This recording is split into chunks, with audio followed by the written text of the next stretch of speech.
Bonsoir et bienvenue. Communiquer en conscience pour des relations plus épanouies. C'est le titre de la conférence de Diane Baron. Je vous laisse avec Diane.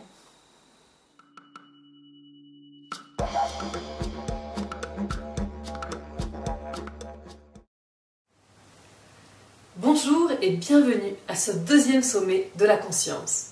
Je suis Diane Baran et je vais vous parler aujourd'hui de la communication relationnelle dans cette conférence qui a pour titre « Communiquer en conscience pour des relations épanouies ». J'ai la conviction que nous aspirons tous à vivre des relations vivantes, nourrissantes et épanouissantes, et je crois que la qualité de notre vie dépend en grande partie de la qualité de nos relations humaines.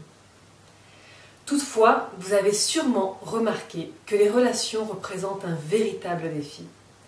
Les relations aujourd'hui sont exigeantes, voire même parfois bouleversantes, car elles nous confrontent à nos zones d'inconfort et à nos blessures.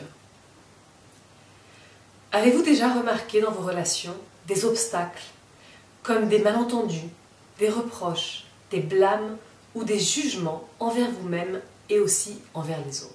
Une des clés pour vivre des relations épanouies, c'est bien entendu la communication. Pour avoir pratiqué la communication non violente selon l'approche de Marshall Rosenberg depuis plus d'une dizaine d'années, je suis passionnée par cet art de vivre qui permet de créer une qualité de relation avec soi-même et avec les autres afin de nous rendre la vie plus belle.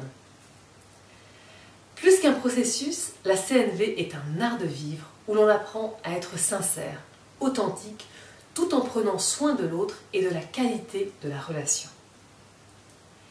Je sais que la communication n'est pas innée et comme toute autre matière, la communication relationnelle s'apprend. C'est un savoir-faire et aussi un savoir-être. Lorsqu'il nous arrive quelque chose et qui vient de l'extérieur, nous avons à gérer une pression. Et nous percevons souvent cette pression avec nos filtres. Cette pression devient alors une impression de l'événement extérieur.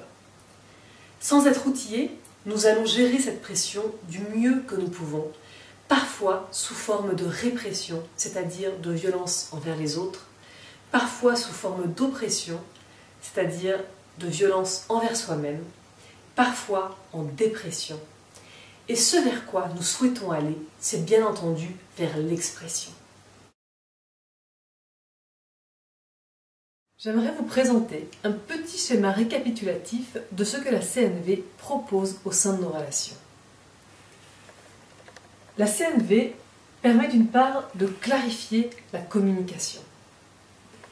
Elle permet aussi de mieux se connaître dans nos sentiments et nos besoins, c'est-à-dire dans notre intelligence émotionnelle. Elle permet aussi de transformer les jugements que nous avons envers nous-mêmes et envers les autres. De savoir dire non et de recevoir un non. De s'affirmer dans le respect de soi et des autres. La CNV propose également de transformer les émotions comme la colère, la honte ou la culpabilité. Elle nous apprend à écouter avec plus d'empathie, mais aussi de s'exprimer avec plus d'authenticité, de savoir gérer les conflits, de guérir des relations qui ont été vécues comme douloureuses, et enfin de devenir pleinement acteur de sa vie. Je ne vais pas aborder tous ces sujets avec vous pendant cette conférence, mais j'aimerais répondre à 4 questions qui, je suis certaine, vous permettront d'améliorer la qualité de vos relations. La première question est comment appliquer le processus de la CNV. Deuxième question, comment écouter l'autre avec plus d'empathie. Troisième question, comment mieux se connaître, c'est-à-dire l'auto-empathie. Et enfin, comment apprivoiser le conflit.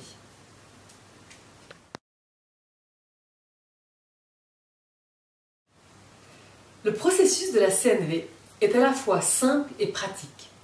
Il repose sur l'expression authentique et sur l'écoute empathique des sentiments et des besoins chez moi et chez l'autre dans le moment présent. Prenons tout de suite un exemple. Je dis à mon compagnon « J'en ai marre, tu rentres toujours tard du travail ».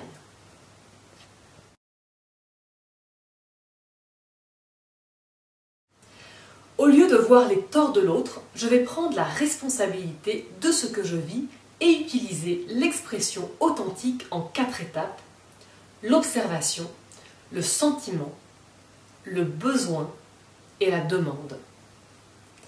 Si je transforme ce reproche avec l'outil de la CNV, cela devient observation. Ça fait 3 fois cette semaine que tu rentres du travail après 9 heures.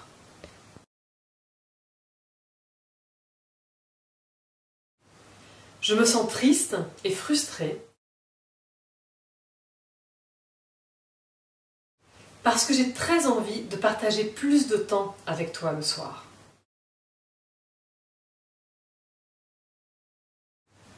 Serais-tu d'accord pour rentrer demain vers 19 h et que l'on aille au restaurant tous les deux?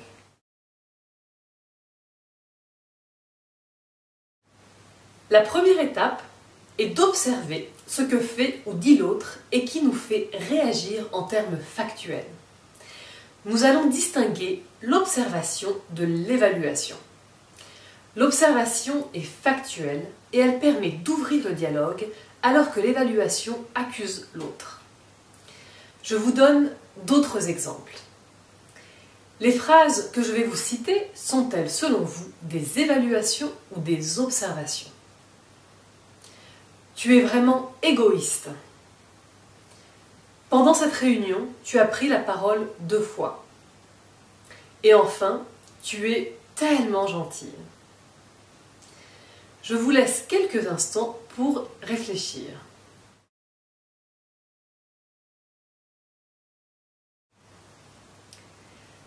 Alors, tu es vraiment égoïste. Cette phrase est pour moi une évaluation. Et c'est en fait un reproche.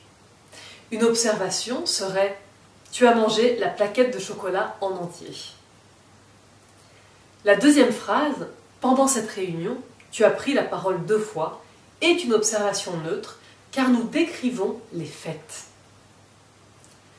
Et la troisième phrase « Tu es tellement gentil » est aussi une évaluation, mais cette fois-ci positive. Une observation neutre serait, par exemple, quand tu me ramènes en voiture le soir après le travail, nous allons décrire ce que la personne fait de manière factuelle. Plus vous allez être dans l'observation de ce qui vous fait réagir chez l'autre de manière factuelle, et plus l'autre va avoir de l'espace pour vous écouter et pour entamer le dialogue. La deuxième étape, ce sont les sentiments. Les sentiments sont un signal d'alarme qui nous indique si nos besoins sont satisfaits ou insatisfaits dans le moment présent. Nos sentiments agréables, liés à la joie, à la paix, à l'amour, nous indiquent que nos besoins sont satisfaits. Alors que nos sentiments désagréables, comme la colère, la peur ou la tristesse, nous indiquent que nos besoins sont insatisfaits. Plus vous pouvez identifier vos sentiments authentiques, et plus vous serez proche de vos besoins, et donc plus vous serez en mesure de les satisfaire. Souvent, nous confondons sentiments authentiques avec des évaluations masquées, comme « je me sens trahi »,« rejeté », abandonné, dévalorisé. En fait, lorsque vous dites cela, l'autre reçoit vos sentiments comme un reproche, car il entend « tu m'as trahi », « tu m'as rejeté » ou « tu m'as abandonné ». Vous pourrez télécharger la liste des sentiments et des besoins dans l'exercice bonus à la fin de cette conférence. La troisième étape du processus est celle de l'identification du besoin. Les besoins sont le cœur du processus de la CNV. L'expression de la force de vie qui nous anime, et ils sont également universels puisque chaque être humain a les mêmes besoins. Quoi que nous fassions dans la vie, à chaque instant, c'est pour nourrir des besoins, que nous en soyons conscients ou non. Nos besoins sont précieux et légitimes, et nous avons la responsabilité tout d'abord de les identifier et d'en prendre soin afin de nous épanouir et d'améliorer la qualité de notre vie. Nous avons des besoins liés à la survie, à la sécurité, à la liberté, des besoins d'ordre relationnel aussi, des besoins d'accomplissement de soi, de participation ou encore de célébration. Et je vous rappelle que vous trouverez la liste des besoins dans le bonus de fin. J'aimerais maintenant vous proposer un petit exercice pour identifier avec vous les besoins. Derrière ces phrases que je vais énoncer, quels sont d'après vous les besoins inexprimés? Première phrase, tu parles trop. Tu es insensible à mes besoins. Et enfin, mon patron aime tout contrôler.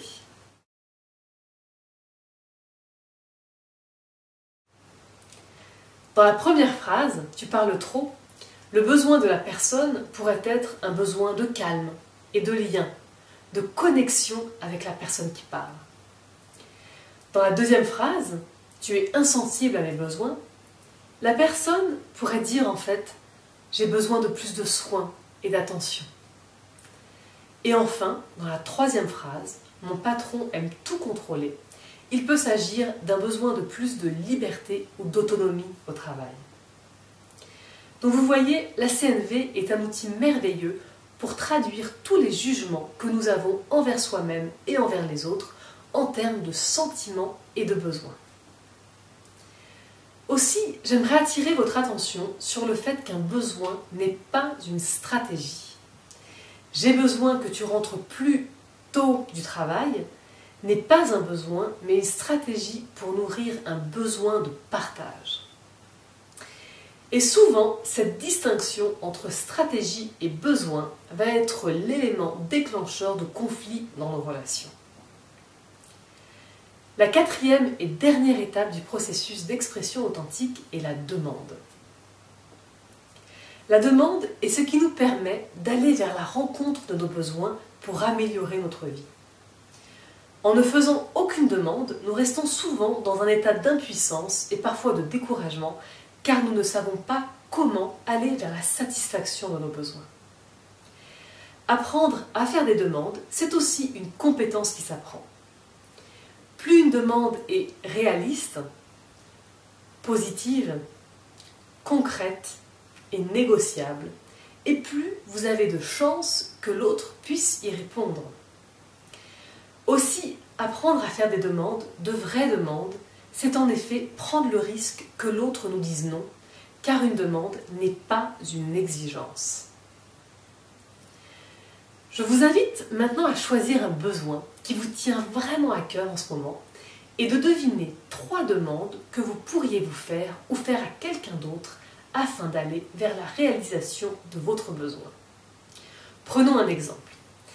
Disons que j'aspire en ce moment vraiment à plus de rire. Voilà, j'aimerais rire davantage dans ma vie.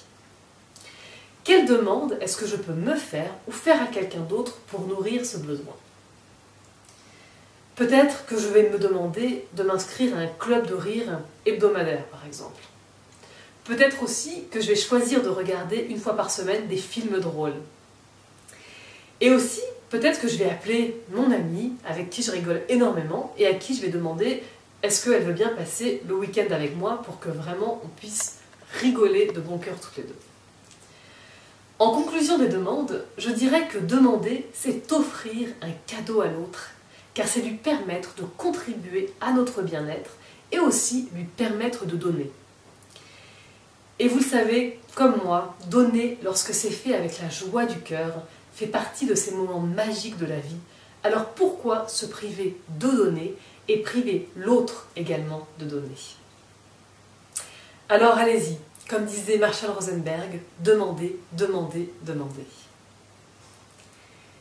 Imaginez maintenant que suite à ce que vous dites à votre conjoint, ça fait 3 fois que tu rentres du travail après 9 heures cette semaine et là je suis juste triste et frustrée car j'aimerais vraiment partager plus de temps avec toi le soir.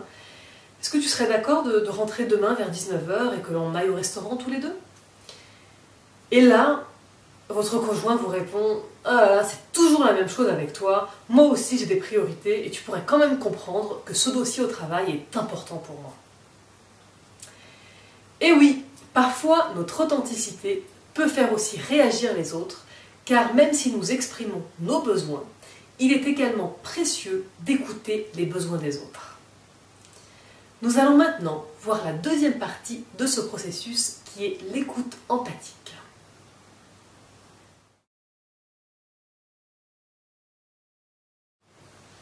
Avez-vous déjà remarqué à quel point il est frustrant de ne pas être entendu?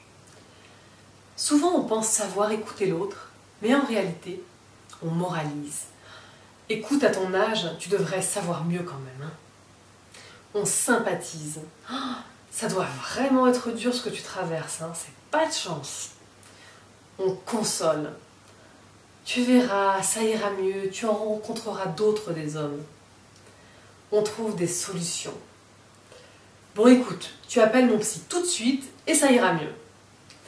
On analyse. Je crois que ça doit venir de ta petite enfance. Ou encore, on dévie sur soi. Écoute, j'ai vécu la même histoire il y a 5 ans et depuis je m'en suis pas remise. Hein. Je pense que vous avez tous eu cette expérience dans vos relations à un moment donné, n'est-ce pas?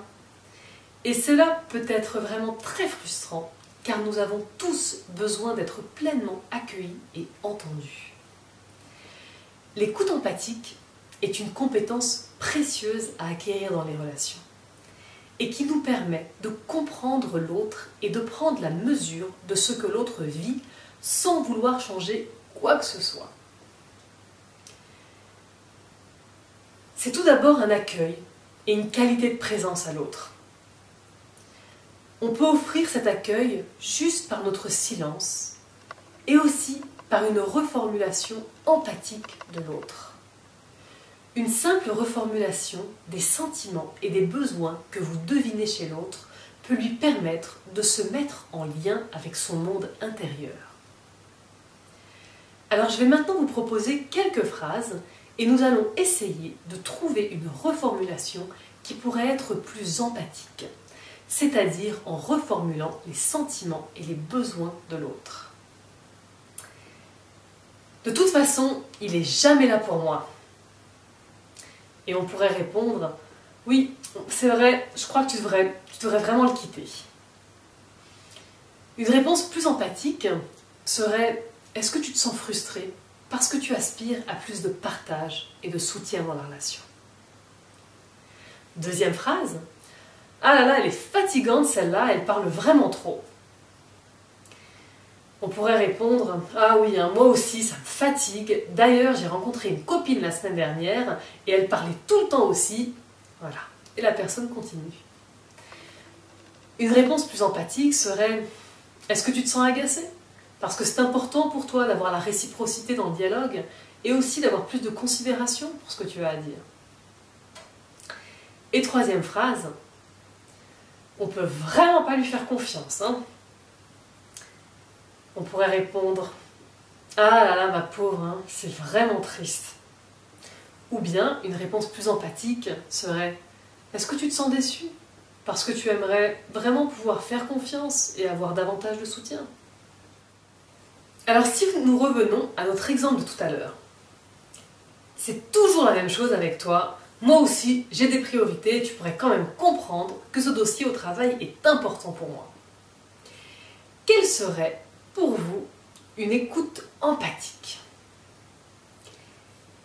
Moi je propose, est-ce que tu es en colère car tu aimerais avoir davantage de compréhension de ma part et aussi de soutien? Comme ça fait du bien en effet, se sentir compris et entendu parfois. Voilà un petit échantillon qui j'espère vous a fait comprendre le mécanisme de la reformulation empathique selon l'approche de la CNV. Et la prochaine fois que vous écouterez quelqu'un, je vous invite à deviner, même silencieusement, quels sont les sentiments et les besoins de la personne que vous écoutez. Récapitulons un peu.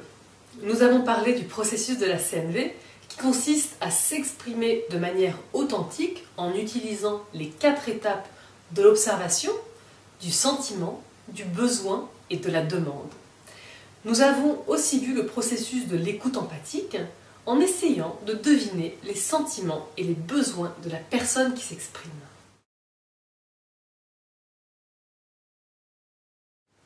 Dans ce schéma, nous voyons de manière imagée le processus de la communication non violente. Ici, dans cette conversation entre 2 personnes, la personne A va s'exprimer dans ses observations, ses sentiments et ses besoins. Puis elle va écouter l'autre personne de manière empathique dans ses observations, ses sentiments et ses besoins.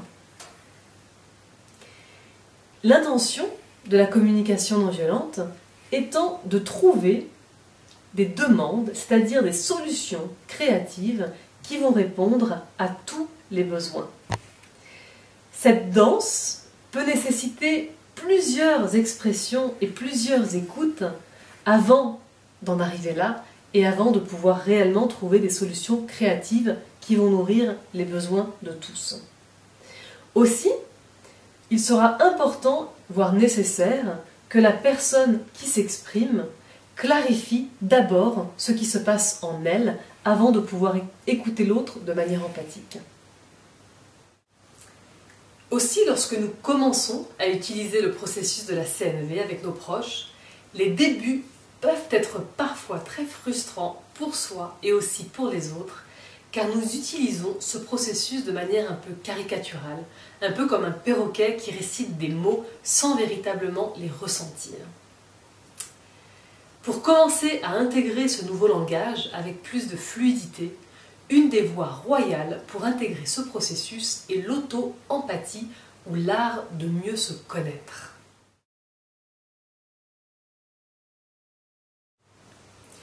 Vous pouvez utiliser l'auto-empathie comme une pratique quotidienne et comme un rendez-vous avec vous-même. L'auto-empathie est un temps de pause où vous prenez soin de votre monde intérieur lorsque vous avez besoin de clarifier une situation, lorsque vous êtes en réaction avec quelque chose ou quelqu'un, ou lorsque vous vivez des difficultés relationnelles par exemple. Pour débuter, vous pouvez commencer à utiliser l'auto-empathie toutes les fois que vous vivez une situation qui vous fait réagir avec les 4 étapes de la CNV. Donc vous allez transformer ce qui vous fait réagir avec l'observation, le sentiment, le besoin et la demande, soit de manière silencieuse, soit par écrit ou avec l'aide de quelqu'un. Prenons un exemple. Votre meilleur ami vous dit au téléphone « Tu aurais dû être là pour moi quand j'avais besoin de toi. Maintenant c'est trop tard » et elle vous raccroche au nez. Alors déjà, ce que vous pouvez faire, c'est de prendre une grande respiration. La respiration est le premier outil que j'enseigne dans mes stages pour apprendre à accueillir l'inconfort des émotions.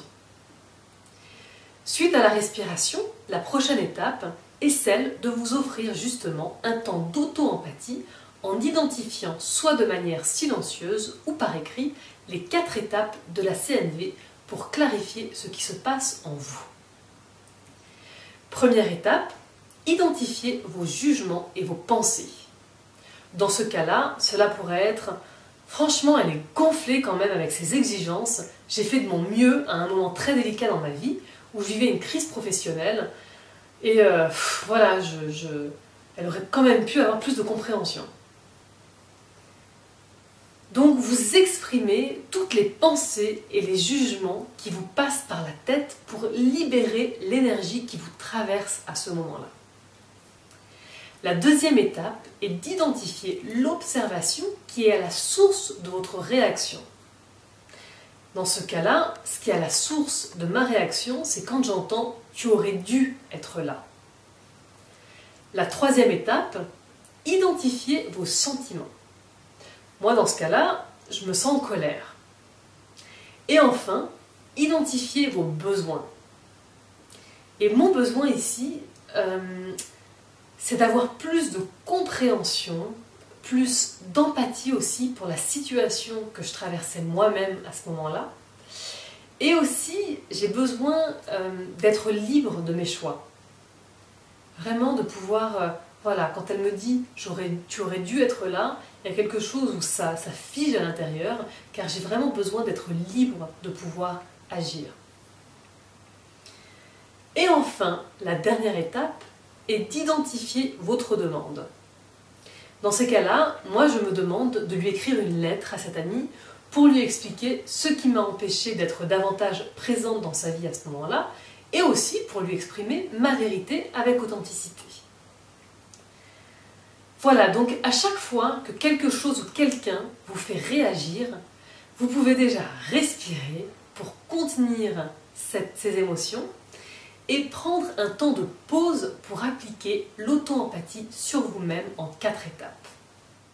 Je vous invite maintenant à penser à un jugement que vous avez envers quelqu'un. Ça peut être quelqu'un de votre famille, quelqu'un au travail ou quelqu'un de votre entourage. Écrivez d'abord le jugement que vous avez ou les pensées qui vous traversent. Ensuite, observez les faits. Qu'est-ce que l'autre dit ou fait et qui vous fait réagir? Ensuite, écrivez votre sentiment. Quels sont vos sentiments? Ça peut être la tristesse, la colère, la peur.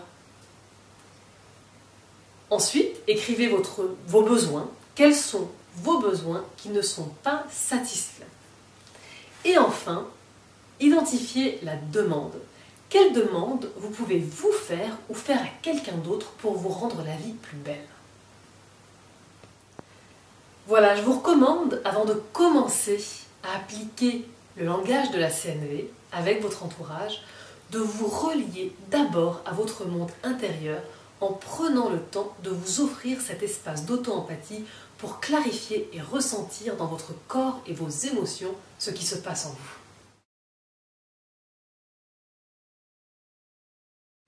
Marshall Rosenberg disait que tous nos comportements insatisfaisants sont l'expression tragique de nos besoins non comblés.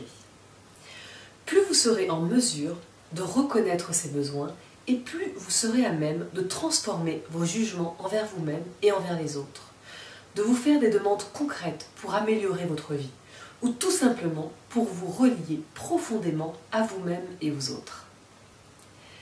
J'aimerais maintenant vous proposer un petit exercice, une méditation sur les besoins pour vous permettre de prendre un temps en silence afin d'accueillir et de reconnaître la beauté de vos besoins humains. Pendant environ 5 minutes, la liste des besoins va défiler sur votre écran et je vous invite à écrire les besoins qui résonnent le plus pour vous en ce moment d'après cette liste. Pendant cette méditation des besoins, plus vous allez respirer profondément et vous détendre, plus vous serez à même de ressentir précisément vos besoins grâce aux sensations corporelles. Peut-être que ce sera la première fois que vous verrez cette liste et que vous allez identifier vos besoins. Peut-être même que vous allez être ému de les reconnaître. Dans tous les cas, je vous propose de faire cette méditation jusqu'au bout, de jouer le jeu et de rester avec ce qui émerge en termes d'émotions et de sensations corporelles. Suite à cette liste, nous approfondirons cet exercice avec d'autres consignes que je vous transmettrai afin de cibler encore plus précisément vos besoins.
Voilà, j'espère que vous avez pu identifier certains besoins précieux pour vous en ce moment et qui demandent simplement à être entendus et reconnus, même si pour l'instant vous ne savez pas encore comment les vivre pleinement.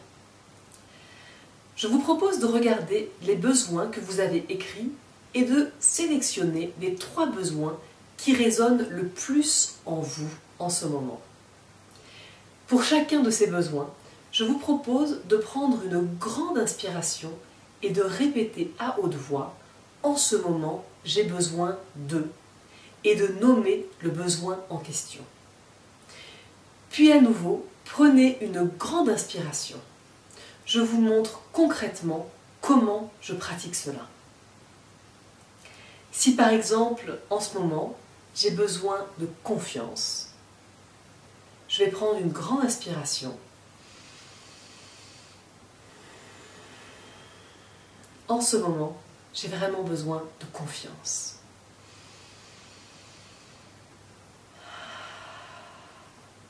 Je vais passer au deuxième besoin. Je vais prendre une grande inspiration.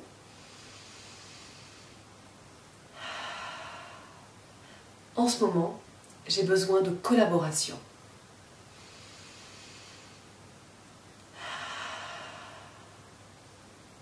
Et enfin, le troisième besoin, je vais inspirer. En ce moment, j'ai besoin d'évolution.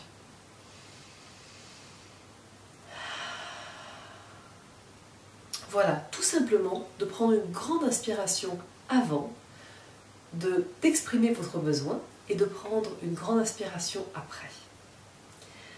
Maintenant que vous avez identifié vos besoins, vous pouvez vous demander « Et maintenant, que faire avec ces besoins ?» Il est précieux de savoir que les besoins ont d'abord besoin d'être entendus plutôt que d'être satisfaits. On peut sentir une forme de détente corporelle juste en prenant le temps d'accueillir ces besoins. L'étape suivante sera de nous faire ou de faire à quelqu'un d'autre une demande concrète, positive et réaliste afin d'aller vers la satisfaction de nos besoins.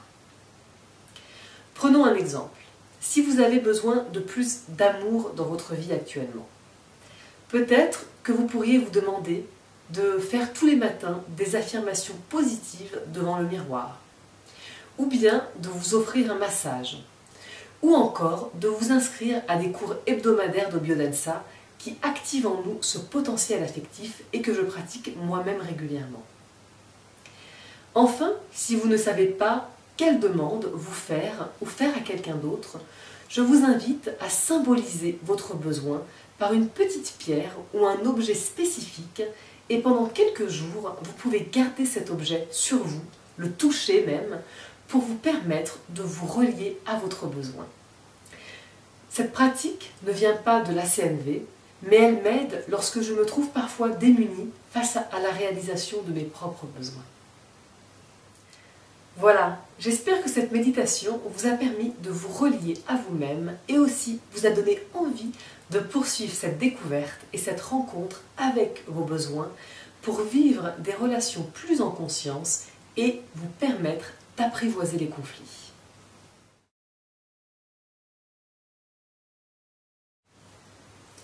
Vivre des relations épanouies ne veut pas forcément dire absence de conflits. J'ai moi-même commencé à apprendre la CNV parce que j'avais très peur des conflits. J'avais surtout peur de l'intensité émotionnelle, peur de la colère de l'autre et surtout je confondais le conflit avec la violence. En fait, j'avais aussi très peur de perdre l'amour de l'autre. J'ai appris à mieux comprendre le conflit et à l'apprivoiser aussi. Comment ? Eh bien déjà en comprenant que le conflit survient lorsque des valeurs ou des besoins importants à nos yeux semblent ou sont menacés. Je vous donne un exemple. J'accompagnais en consultation une mère de famille qui entrait souvent en conflit avec son adolescent, en particulier les week-ends. Cet ado aimait se lever vers midi, rester dans sa chambre jusqu'à la fin de l'après-midi et sortir le soir pour voir ses copains. Le conflit éclatait lorsqu'elle lui demandait de venir manger à table avec le reste de la famille et que lui refusait et s'enfermait dans sa chambre. Le conflit réside sur le fait que lorsque l'on se concentre sur une stratégie en particulier, ici que son fils vienne manger avec le reste de la famille, cette stratégie nous coupe encore plus du lien avec l'autre et nous coupe de l'expression de notre véritable aspiration. Elle nous coupe en fait de notre vulnérabilité. À chaque fois que l'on reste coincé sur des stratégies particulières, l'autre a tendance à se braquer et à ne plus vouloir coopérer avec nous car ses besoins ne sont pas pris en compte. Et tout l'art du conflit, c'est de passer justement du conflit, de la stratégie, à la coopération. La révolution dans la CNV, c'est de se déplacer d'une stratégie particulière, donc je veux que tu viennes manger à table, vers l'écoute de nos besoins et ceux de l'autre. Donc démêler la stratégie du besoin permet de sortir plus vite du conflit. Dans l'exemple que j'ai donné, regardons les besoins des deux personnes. Dans le cas de la mère, la stratégie de demander à son fils de venir manger avec le reste de la famille vient nourrir ses besoins de partage, de lien, de communion aussi avec toute la famille et de proximité avec son fils. Dans le cas du fils, le fait de vouloir rester dans sa chambre le midi nourrit ses besoins de calme, de repos, d'autonomie, mais aussi de liberté de choisir.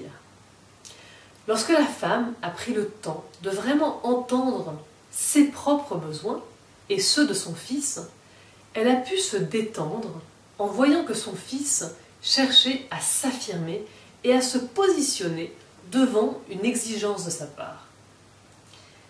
Par la suite, en dialoguant avec son fils, elle lui a dit regretter d'avoir été exigeante envers lui, et elle s'est exprimée dans sa vulnérabilité en parlant de son aspiration la plus profonde, celle de vouloir partager davantage avec lui et de créer un temps de partage joyeux avec toute la famille. Et surtout, elle a sincèrement pris le temps d'écouter et de prendre en compte la beauté des besoins de son fils, c'est-à-dire sa liberté de choisir. Se sentant entendus, ils ont commencé à chercher des solutions ensemble. Sa mère a fait le choix de ne plus lui faire la demande de venir manger avec toute la famille le midi, le samedi midi, je peux dire, et en fait qu'il choisisse, son fils, de venir passer un moment le samedi ou le dimanche avec toute la famille quand lui le choisirait. Ainsi, les besoins de partage de la mère ont été entendus, et aussi ceux du fils, c'est-à-dire d'exercer sa liberté de choisir. Maintenant, lorsque vous êtes pris vous-même pendant un conflit, que pouvez-vous faire? Eh bien déjà, c'est d'arrêter le dialogue et peut-être même de dire stop. Dire stop pour éviter d'endommager la relation. Vous pouvez ensuite vous retirer dans un coin et prendre le temps de fermer les yeux et de respirer dans cette intensité émotionnelle. Vous pouvez ensuite prendre conscience de vos besoins insatisfaits et peut-être même de les écrire. Et plus tard, lorsque vous serez apaisé et que vous aurez vraiment pris la mesure de vos besoins, vous pourrez deviner également ceux de l'autre. Et enfin, vous pourrez dialoguer à nouveau afin de trouver une stratégie créative qui nourrisse vos besoins et ceux de l'autre. Je vous l'accorde, c'est plus facile à dire qu'à faire. Mais apprendre à devenir plus confiant dans cet espace du conflit est une compétence comme une autre et demande du temps et de l'apprentissage.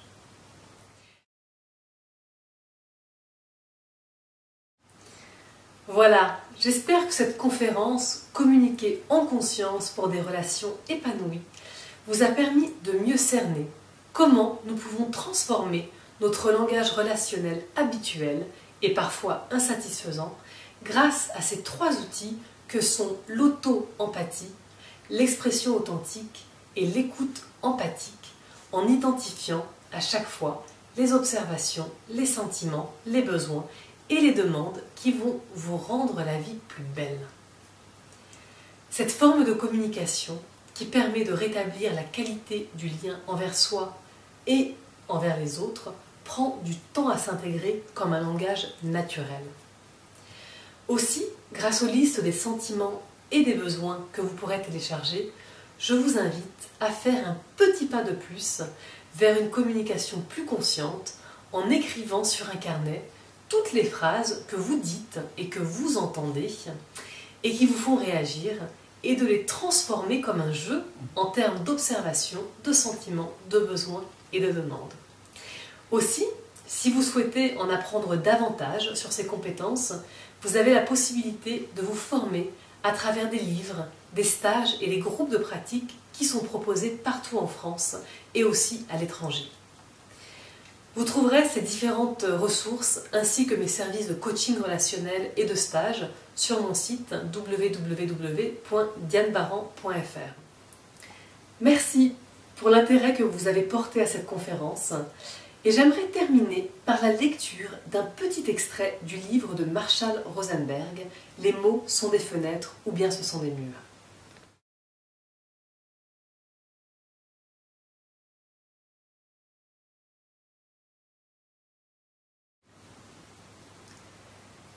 J'aimerais souligner un autre aspect de la compassion vis-à-vis de soi. Il concerne l'énergie qui est derrière chacune de nos actions. Lorsque je dis « ne faisons rien si ce n'est pas par jeu », certains me prennent pour un extrémiste, voire pour un fou. Pourtant, je crois très sincèrement qu'une forme importante de la bienveillance vis-à-vis de soi consiste à faire des choix motivés uniquement par le désir de contribuer à la vie, plutôt que par la peur, la culpabilité, la honte, le devoir ou l'obligation. Lorsque nous sommes conscients du désir de servir la vie qui sous-entend nos actions, lorsque la seule énergie qui nous motive est de rendre notre vie et celle des autres plus belle, même un travail acharné comporte un élément de jeu. L'inverse est également vrai.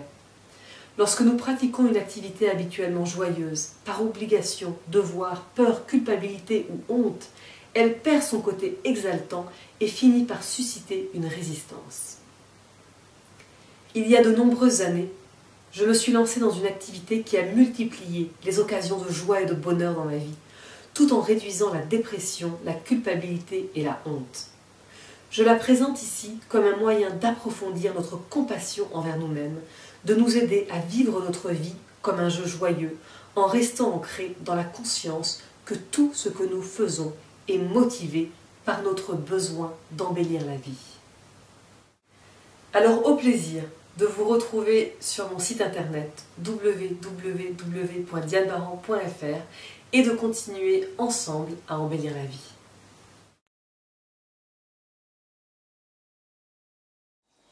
Merci Marianne pour cette précieuse conférence. Quant à vous, vous savez sans doute qu'il vous reste à faire, n'est-ce pas? Un petit mot gentil pour Marianne, quelques questions. Elle est chez elle, elle est venue spécialement en voyage pour pouvoir répondre à vos questions et à vos commentaires.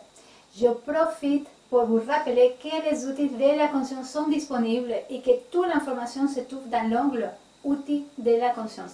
À tout à l'heure pour la conférence d'Élise Bourbeau.